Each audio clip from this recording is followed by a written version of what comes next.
잘 알려진 대로 다른 사람의 신체 특정 부위를 몰래 촬영하는 이른바 불법 몰카를 찍었다가 적발되면 카찰죄라고 명칭되는 성폭력 처벌 특별법 위반, 카메라 등 이용 촬영죄로 형사처벌됩니다. 카찰죄 사건 중에서는 흔히 지하철과 같은 공공장소에서 도찰을 했다가 현장에서 적발되는 현행범 사건부터 아예 작정하고 화장실이나 탈의실과 같은 장소에 고정식 몰카를 설치했다가 카메라부터 발견되어 설치자가 검거되는 사건, 그리고 여자친구나 지인을 상대로 성관계 몰카나 나체 사진을 몰래 찍었다가 신고당하는 지인 카찰 사건 등이 있습니다. 이 중에서 일단 공공장소에서 몰카를 찍다가 현행범으로 적발된 사건에 관해 간단히 알아보겠습니다. 일단 지하철에서 몰카를 찍다가 적발된 경우를 예로 들어보겠습니다. 일단 현장에서 불법 촬영을 하다가 피해자 본인이나 주변 지인이나 행인들한테 현장이 들키게 된다면 분명 피해자는 항의를 할 것이고 그냥 사람들이 모여들면서 웅성웅성 하면서 어쨌든 찍었냐 아니냐 폰 사진함을 보여달라 이런 요구를 받게 될 건데, 이 자리에서 어쨌든 폰 사진함을 못 보여준다거나 어쨌든 누가 보더라도 찍은 것이 명백하다면 어차피 피해자는 112에 신고하거나 지하철 수사대에 신고를 바로 할 것입니다. 어쨌든 이 경우에는 가해자가 피해자와 아는 사이가 아니기 때문에 일단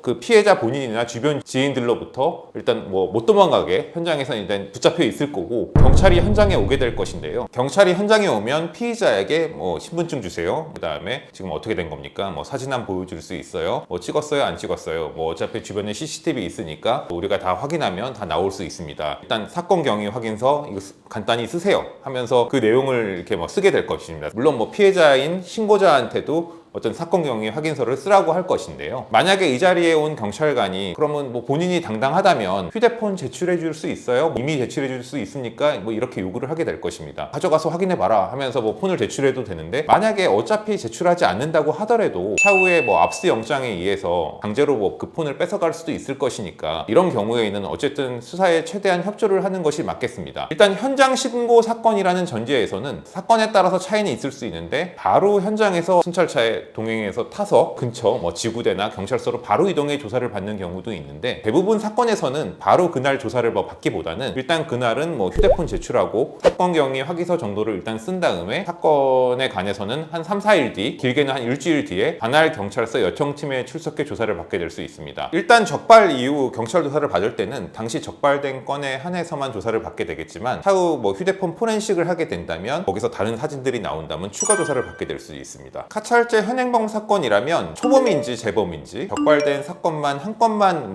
걸렸는지, 아니면은 포렌식을 해봤더니 추가 범죄가 다수 밝혀졌다든지 피해자 합의가 성사되었는지에 따라 처벌 수위는 크게 달라집니다. 일단 카찰죄 초범으로 피해자 합의가 성사되었고 일회성 몰카만 적발되었다면 다른 여죄가 없는 경우라면 보통 벌금형 처벌을 받게 됩니다. 다만 벌금형이라고 해도 500만 원 정도는 나올 수 있는데요. 물론 빠르게 수사 단계에서 합의를 하고 선처를 받는다면 검찰청 처분 단계에서 기소유예를 받고 전과 기록을 남기지 않을 수도 있습니다. 하지만 동정 전과가 있는데 또 불법 촬영을 하다가 적발되었다거나 피해자 합의를 하지 못했다거나 포렌식 과정에서 다른 여죄 사건들이 수없이 드러난다면 이때에는 벌금형 수준이 아닌 징역 1년 내지 2년 수준의 실형을 선고받을 수도 있습니다. 만약에 선처를 받는다고 해도 가까스로 징역형의 집행유예형 정도를 받게 될 것이니 주의가 필요하겠습니다. 언급드린 대로 카찰죄는 초범이라고 해도 기소유예는 드물게 받게 되며 최소 벌금 500만 원 전후 수준의 처벌은 나오기 마련입니다. 하지만 초범이라 해도 다수의 불법 촬영 범죄가 포렌식 과정에서 들통나 피해자가 여러 추가로 드러난다면 이때에는 자칫 중형 선고를 받을 수도 있습니다. 하지만 카찰죄 초범 사건이라고 해도 고정식 몰카를 화장실이나 탈의실 이런 곳에 설치를 해두고 단기간 내 폰으로 전송받아 촬영을 한다거나, 만약에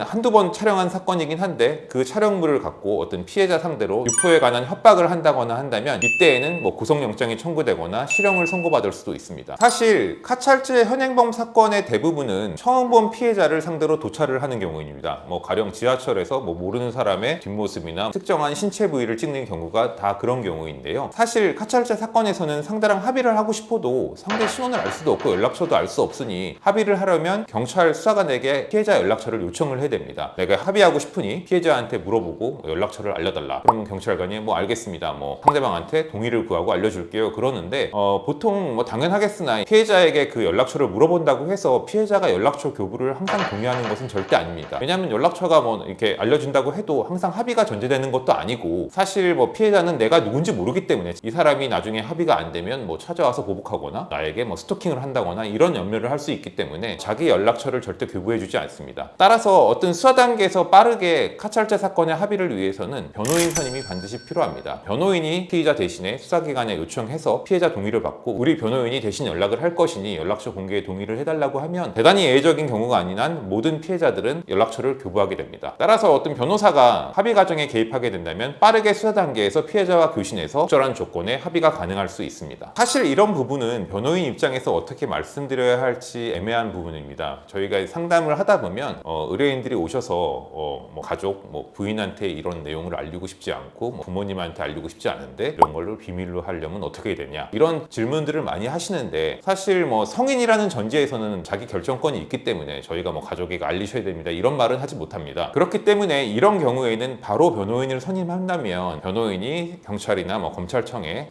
선임서를 낼 때 우편물 송달지를 아예 변호사 사무실로 바꿔놓을 수가 있습니다. 그렇다고 한다면 만약에 뭐 피의자가 구속 수사를 받게 되거나 그런 예외적인 경우가 아닌 한은 모든 통지와 우편물이 변호사 사무실로 오기 때문에 가족에게 알리지 않고 사건 처리가 가능하게 됩니다. 원칙적인 부분이겠으나 수사기관에서 포렌식을 한다면서 폰을 제출할 것을 요구한다면 있는 폰을 초기화하거나 삭제하거나 뭐 교체하지 말고 그대로 제출해야 하는 것은 당연할 것입니다. 이미 제출을 거부한다고 해도 어차피 압수영장에 의해 폰을 강제로 제출받아갈 수도 있기 때문인데요. 포렌식이 겁이 난다고 해서 뭐 폰을 교체해버린다거나 초기화해버린다거나 다른 공폰을 제출하는 등의 트릭을 썼다가는 뭐 증거인멸을 대놓고 한다는 취지에서 수사방해를 한다고 간주받아서 자칫 구속영장이 청구되거나 가중처벌되는 불이익을 받을 수도 있겠습니다. 카찰지에 동종 유사 전과가 있음에도 또 재범한 경우, 포렌식 과정에서 다수의 여죄 범죄가 드러난 경우, 고정식 몰카를 탈의실이나 화장실 등에 설치해놓고 운용한 경우, 촬영물을 이용해 유포나 협박을 한 경우라면 상당한 확률로 실형 선고 가능성이 높겠습니다. 변호인을 선임하면 포렌식 과정과 포렌식 결과물 선별 과정에 변호사가 동석하여 피의 대상 영상이나 사진 개수에 관해 오해받는 상황을 최대한 방지할 수 있습니다. 또한 피해자 합의가 필요한 경우 변호인 중재를 통해 합의 성사를 빠르게 진행 가능하며 합리적인 수준으로 금액 조정도 가능합니다. 물론 혐의가 인정될 상황이라면 수사 및 재판 단계에서 법이 허용하는 선처를 받도록 적극적인 조력도 가능합니다. 카메라 등 이용 촬영죄 사건에 연루되어 고민 중에 있으시다면 법무법인 은유에 연락 주시기 바랍니다.